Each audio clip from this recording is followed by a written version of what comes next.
Here you go. We've just put them in their pen, their bedroom, from outside. Just see how they go.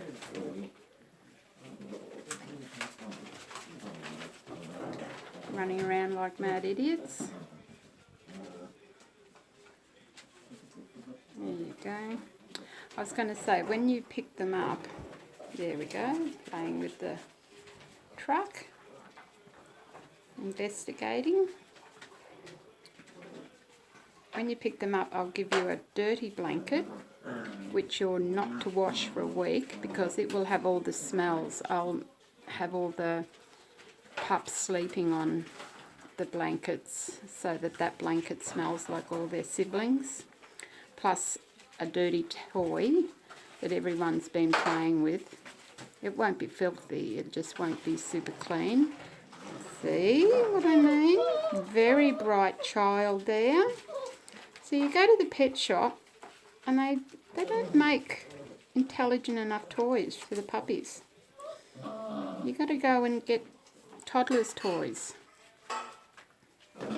I don't know if these are especially bright. I think they are. There you go. You both want to play with the truck. Well, that's a bit of a problem. That other one's really good. It's got things in it that move that up, that sort of elephant thing. See? There you go. See? Skip the pet shop, op shop. You'll come out of there with a bag of junk.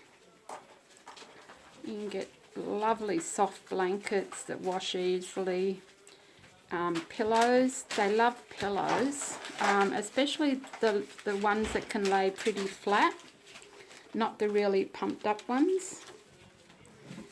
So, see, there's the box. They're just renovating it to suit themselves a bit. Someone's carrying something into the box to kill it, as you would. So,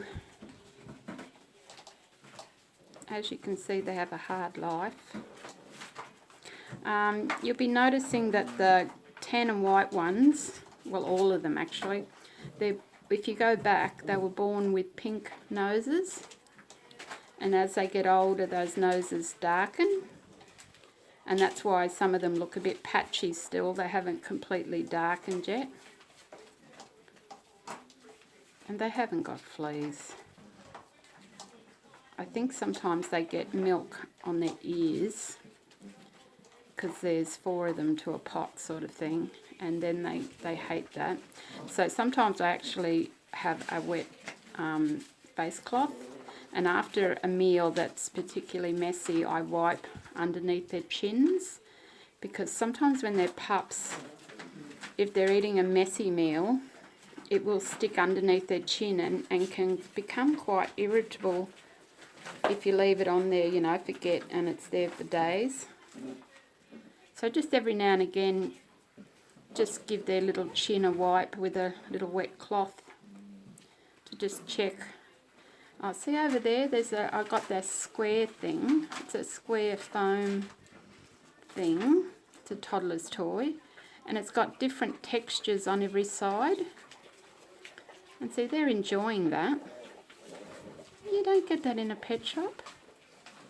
It's got fluffy bits on one side, a crinkly bit on another, a mirror on another side.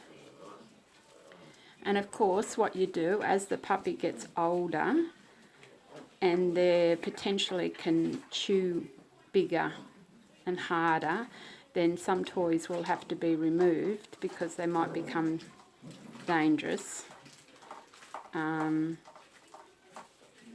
But at the moment, all these ones, they're too little to, just having a good old time with that little foam square thing. And you won't find that in a pet shop. What are you two doing? Trying to escape? Well, it won't happen. Okay.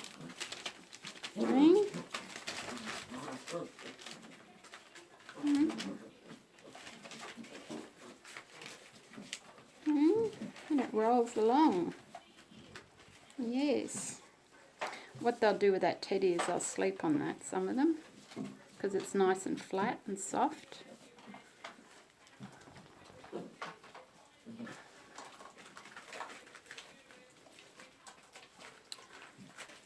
They, with their water, try to, as they get bigger, give them a bigger, deeper bowl.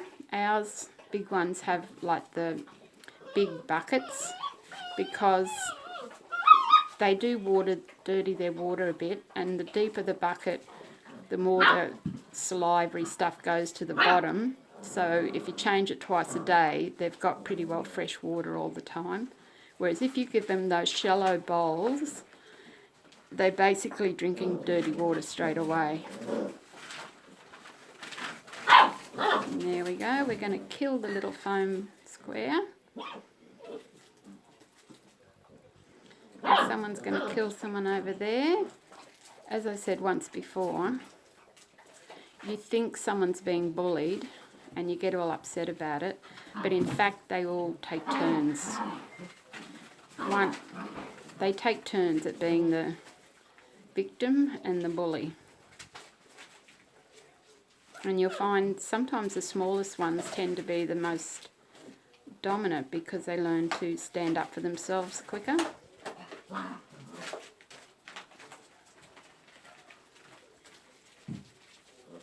Yes, so there we go. Someone doesn't want someone else to go to sleep. I don't know how they... In about half an hour they'll all be sound asleep.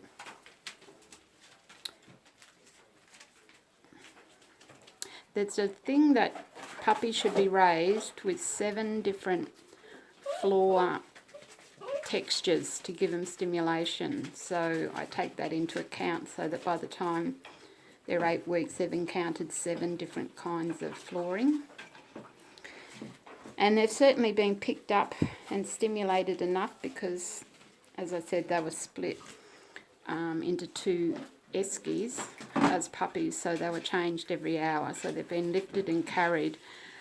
That may not sound very important, but it actually does help with their balance and not getting car sick because they're used to being moved and out of their control. You've knocked over the train. What's she got that's better? Oh, she's got a chew. That's a pig's ear strip. Someone's having a drink of water. Oh, don't have a big bucket of water when they're little because a puppy can fall into it and drown. And have I said before, if you've got a pool, puppies do drown in pools a lot. What I used to do in Mackay was when I knew which puppy I was keeping, I used to take it with me every morning when I cleaned the pool. And eventually it would fall in. Every puppy will fall in the pool eventually. And I did that so that I was around and I could fish it out straight away. Even though it was 6 in the morning, it was always hot. And they learnt respect for the edge of the pool for the day. I know you think the gate will never be left open on a pool with a safety gate, but I always took the idea that I wanted my dogs to respect the edge of the pool, because what usually happens is they cross over the corner and misstep, and that's how they fall in. So every pup I've ever owned in Mackay, because we don't have a pool here, has fallen in the pool eventually. One took 6 months. I fished them out straight away, no problems. And from then on, they always respected the edge of the pool. And the day did come that the gate, I noticed, I hadn't thought about it, and I looked over and there's the gate of the pool propped open with a stick so my son could wheelbarrow through some mulch for the garden. And I just thought, that's how easily it happens. Just, you know, someone's doing a job, they prop the gate open for a minute to wheelbarrow something through. And if they don't keep an eye on where the dogs are, because adult dogs can fall in, Bassets can swim if they learn to swim, usually by going into water from a low level to higher, like walking into the water rather than going into deep water straight away. But they can swim. Long time ago we had Newfoundlands, and the Basset we owned, our first Basset, used to swim out into the ocean with them, which was very scary, and I'd have to go out there and make sure the Newfoundlands didn't go very far, because the Basset thought she'd keep up with them. So there you go. If you've got a pool, be very careful. I've never had anyone lose a pup, but I know other breeders who've had 2 or 3 pups drown. Very, very tragic. And one was in a bucket of water. It fell head first into a heavy bucket that couldn't fall over with the weight.